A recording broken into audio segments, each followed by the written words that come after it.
My name's John Thacker, and I was born in Mountain Moby in 1927. So I'm I was 14 when I came to look at my farm that I was supposed to go to in Herefordshire, and I got the train and ended up at Bromyard Station, and I got my bike and £5 in my back pocket and my case.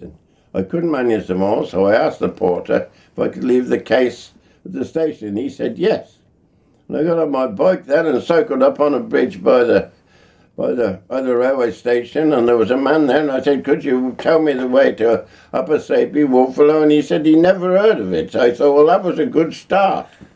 But I knew by the map that Miss Dreesen had given me it was on the Stourport Road, so I started to cycle over Bromyard Downs. I thought it was wonderful. I thought I was in the Wild West going over there.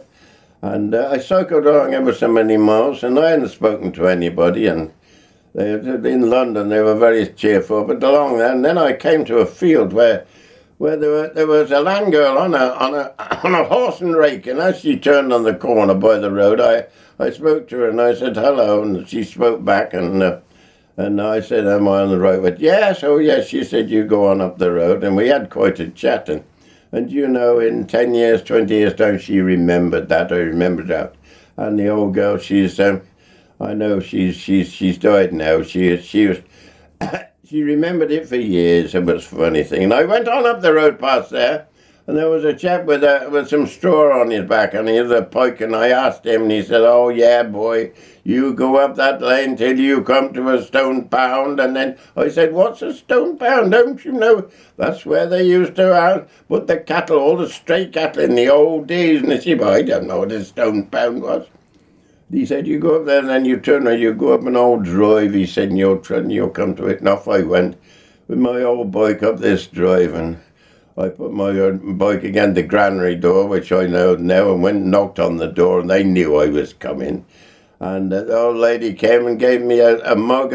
She said, "Go down in the barn, they're harvesting." I went down the barn, and there was Jack Miller, Chip and Shirley and the boss down there harvesting. They were having their tea, and they gave me a cup of tea out of a flask, and I think that was the first cup of tea I'd had since morning, and I enjoyed that. Then they said, "We're going to fetch some more loads, would you like to come?" I said, "Yeah, I pitched corn before." So I went down and put a couple of loads on, and when I came back and they showed me my room, I tell you what, I was tired that day. I'd remember that day as long as I live. Every hour of it I was tired. When I got to the bed, I did sleep.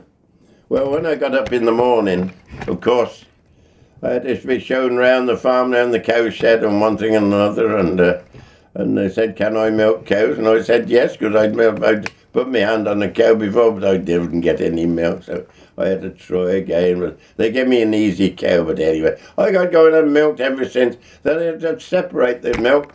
I had to go and turn a separator, which separated the milk and the cream, and they made butter. And they made a lot of money of the butter during the war in the black market, a lot of money of that butter. And and then we went harvesting again, and Mr. Bembo came and did the bay, and I unloaded to him, and I think I had a good day, and I think he gave a good account of me that day. And that's how I started at Poswick Farm. It's a farm way up Wales from anywhere, and up a long drive, nearly a mile long, and the boss was a bachelor. He was a bachelor man, and he was a big, strong man who loved to work with his arms and his hands. He didn't like any forms or anything, or doing any writing. He'd rather spend a field of muck than do some book work, I think. And then his niece Shirley, his sister lived with him, a Mrs. Aiken, and her daughter Shirley used to become my wife. She was there and we became good mates, and we worked together for a long time. She worked the tractors and I worked the horses, and I got used to these horses.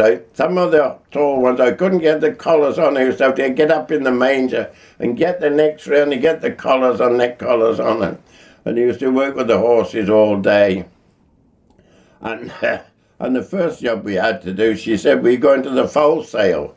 They had a foal sale in Bromyard every autumn, and Because the mares, you see, used to have to work in the fields, even though they got foals. You put the foals in the foal stall and worked the mares and then brought them back. And now the foals were sold as profit. Well, we took his mare. They got to Alter being Alter. So Shirley and I took the mare. I took the mare and she got the foal. And we went up on the top road. We got to walk to Bromyard and we met Bill Paul from Pheasant Park. And then Bembo's joined us and Reed's joined us and Gibbs's. By the time we got to the Holly Tree at Bromyard, there was a line, you should have seen, there was a line of mares and foals, about 20 mares and foals, going into Bromyard to the auction. And the auction was they just sold the foals that day. And as I look back on that day and remember, those foals only made from 15 to 20 pounds. It was 1942, mind you. But I thought, well, little for all that work. But you see, in those days, it was a lot. You can't compare it with today.